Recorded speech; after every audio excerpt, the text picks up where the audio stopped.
I'm Wolfgang Tillmans. I'm an artist and take pictures, sell pictures, doing books and doing exhibitions and traveling a lot and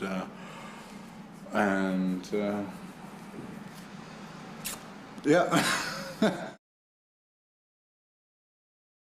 No, there's no real rule to my way I work. Maybe that is the rule in a way. In that way, I'm not a classical photographer, so I don't have any set of staging things. I like to stage things, completely setting them up, but afterwards you might not know that they've been staged, and then there are things that look very set up, very controlled, and they actually have been almost like a passing by snapshot. So like that bridge image looks like you've been there with a tripod, and I was actually just on a boat zooming by, and other pictures they look very natural, but they've been exactly controlled, and it really has to do with my sense of authenticity, reality, that what today is regarded as authentic is actually a very old-fashioned idea of what's authentic, that to me a totally staged and contrived image is just as authentic because at that very moment it was real, it was an experience shared by the people in it. I do believe that they are composing elements within my instant recognition of things, and that it doesn't take, that the quality of an image is not depending on the amount of time being spent on it, but more on the amount of visual information and intelligence that has gone into my brain, into, you know, like thinking about images and being visually aware leads to making the right decision in the right moment. Right. So that moment only takes a second, but I guess it's in the same in any field, that artistic field, that it's about the knowledge that's gone into it. I mean, the actual stroke on a canvas isn't what makes it a good painting. It's the knowledge behind it. I suppose it's a question. For example, on the architects team, you have to explain your work, and to be trained to be an architect, maybe even the only thing you are trained to do as an architect is explain your work.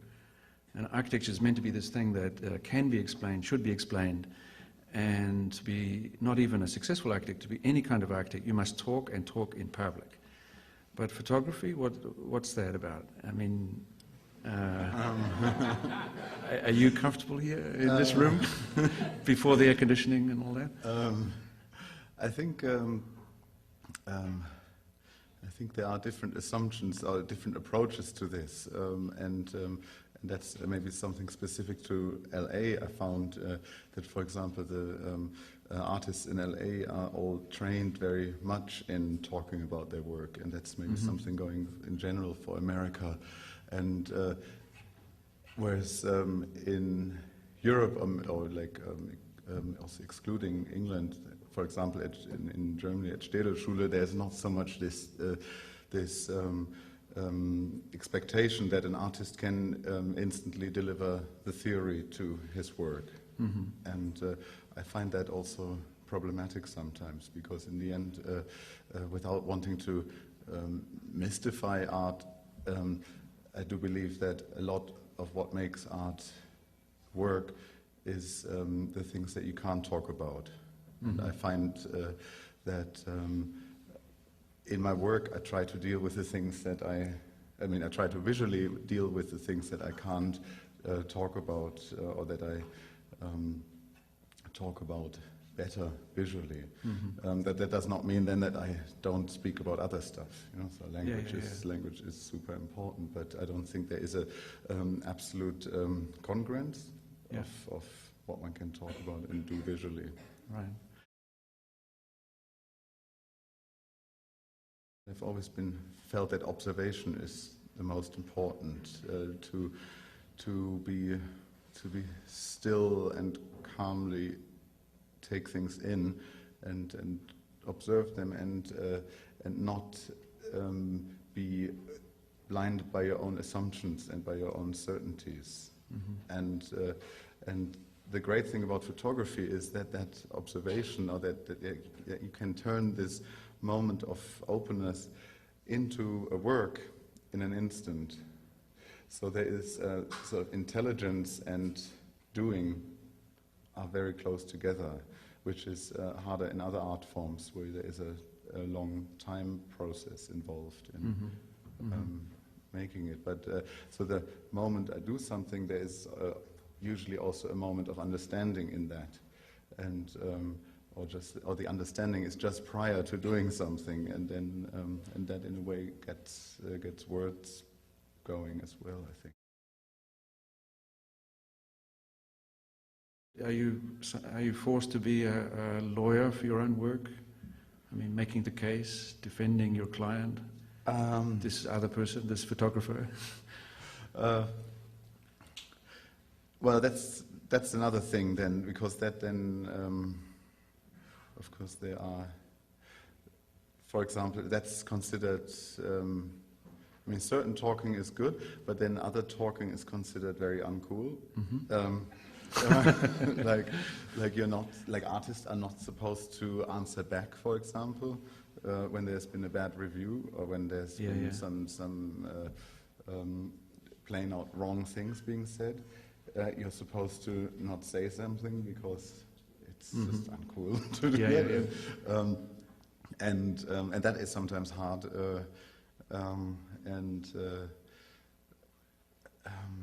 And I mean, yeah, you can't advocate your own work actively. You know, you have to. I mean, it's something that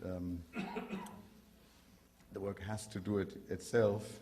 But at the same time, I think contextualizing your work is essential, because the moment you are outgrowing the first years of intuitive creativity in a way, you know, things just happen to you because, and then you think about it. But once you are in the public realm, you have to contextualize your work, and you can do that with speaking or with writing or with not speaking or not writing. I mean, but I think taking an active role is, or an actively passive role is.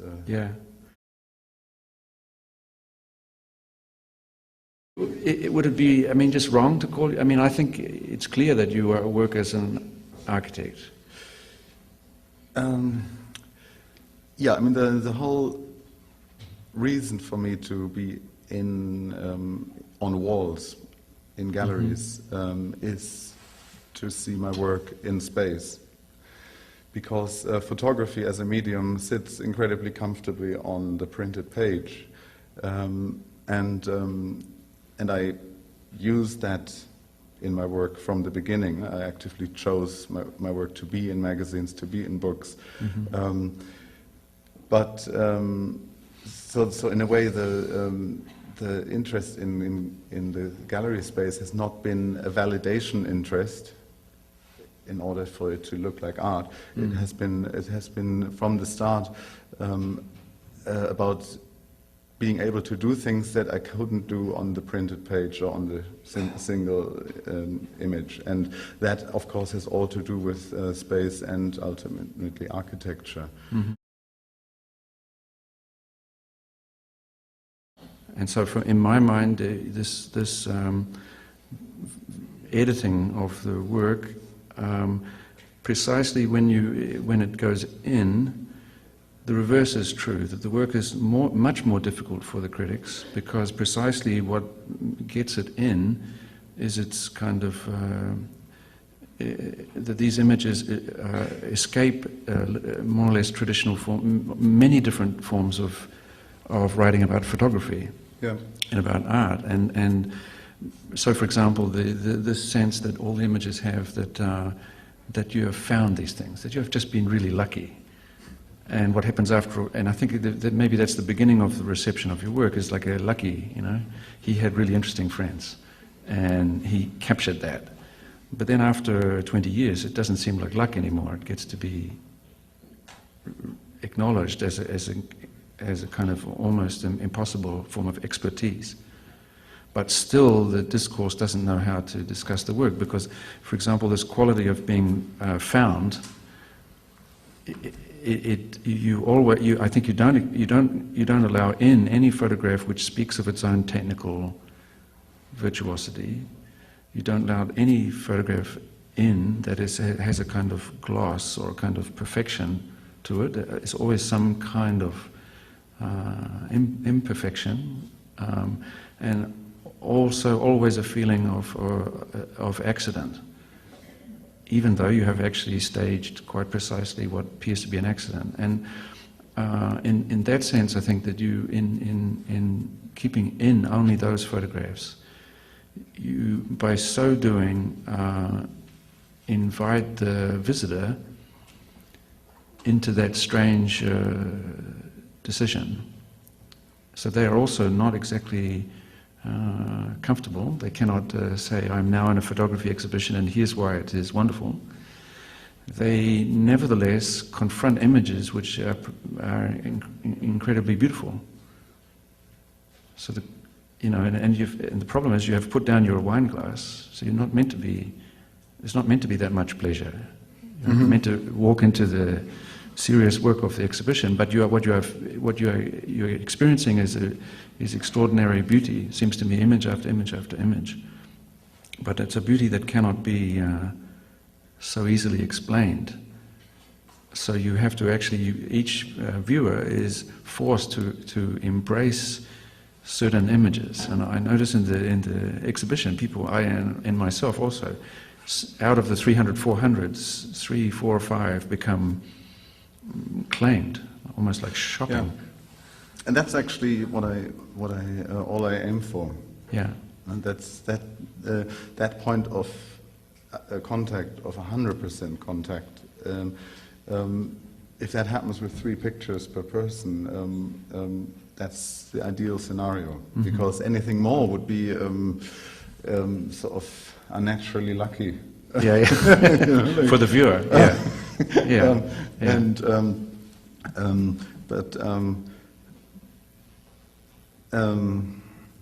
This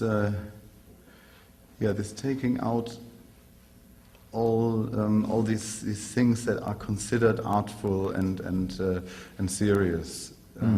This not working in obvious serious, for example, like that. Right.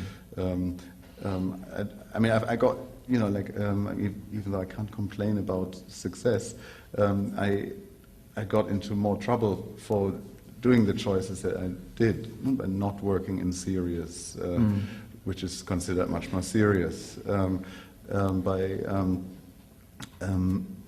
by basically not opening up my work into this sort of literal reading. This whole unclarity of what is staged and unstaged. I mean, like a dominant majority of American art photography in the last 10, 15 years is based on this clear staging, which I find totally uninteresting because it comes back to this intention. It's all only talking about my desire to stage, my desire to control, and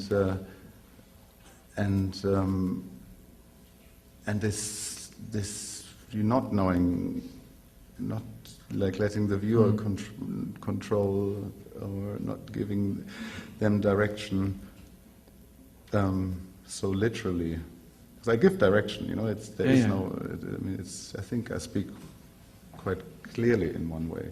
Yeah, I mean, it seems to me you are absolutely a control freak.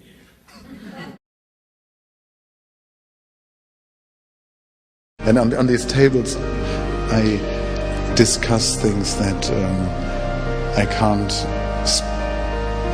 can't do without words. Like there are certain things that I can do in my pictures, and others that I feel are important to me, and I want to inject into, and I want to use my ability to speak publicly. The political is not just relegated to the tables. Okay. You know, the pictures of people in like this wall is in general about how you feel in your body, how people deal with their bodies, and it's about a fearlessness, which a freedom from fear that in itself is political. No? That you feel free, or well, that you feel free in your body, or that you are okay in your body. You know, this playfulness that you have throughout this wall of people in their bodies is a great precondition for peace amongst people, or something so strikingly beautiful and stunning like the police helicopter. Is actually highly charged politically. No? It's a scene of an eviction of a squatted house in the East Village in New York. okay. And that, you know, it's like beautiful, wow, but it's actually, you know, like a picture of violence. Has a meaning, yeah. I feel there is always a connection of surface and content. You know, there is not a division between deep and shallow. You know, it's often the surface is very meaningful. The art is most interesting when it's somehow a coexistence of chance and control, of what I know, what I try to control, and what I can't do. It's always somehow about representing what I see with my eyes, because that's kind of what is the most surreal instrument we have. You know, the world is surreal and crazy and is so interesting, and the act of transforming it in your mind is what is the real work. For me, everything needs to make sense, and I kind of, when I walk through here, and this has been a week-long installation until late in the evening, I feel, I test everything. Does this make sense to me? And the viewer should not walk in here and want to understand everything. Unfortunately, people, you know, when they listen to music, they don't think they have to understand everything. But in art, people always feel, I have to get it. No? And if you don't get it, it has no meaning, which is so stupid also. No? Like, when I don't get a book of philosophy, I don't say it's rubbish or it means nothing. But art, everybody thinks they can just say that. I cannot explain everything. You know, I think there is a logic, some kind of personal logic to this, and the connections between the pictures are not linear. You know, you can't read this to that. But you can also. You know, there are some connections. You know, sometimes it's color, sometimes it's texture, sometimes it's composition, sometimes it's content. It's also about free association, how you can, you know, how the mind connects things, and I'm walking a thin line between things being random and they're being exactly precise. And this, I don't know what this means. No, but then again, I don't know what this means. You know, it's,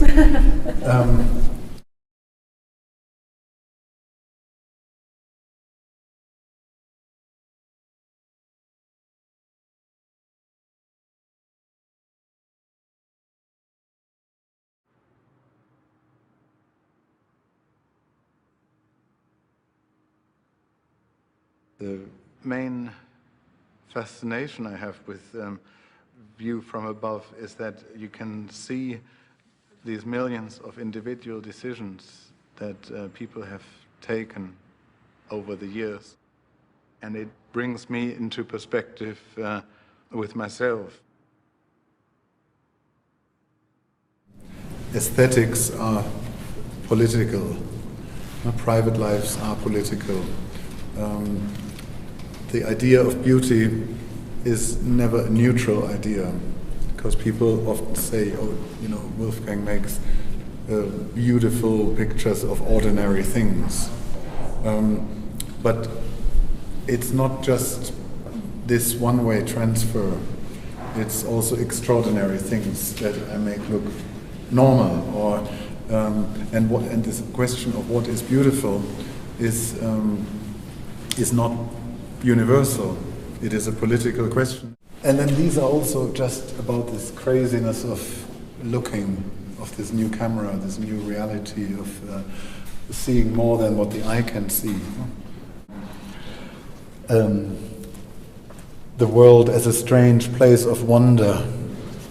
And that's kind of what I would like people to see and bring to their own way of looking at the world. That, you know, it's this strange, the strangeness, there's this constant wonder and fascination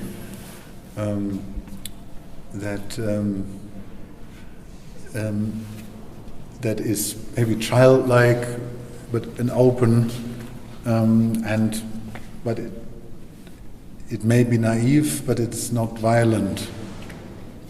You know, when people say the world is like this, you know, that's often the first step to violence. Sort of an openness is usually non-violent.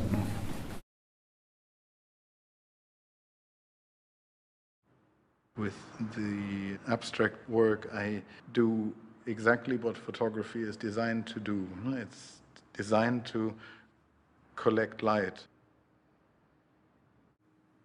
Besides photographs, I also do installation pieces and video works.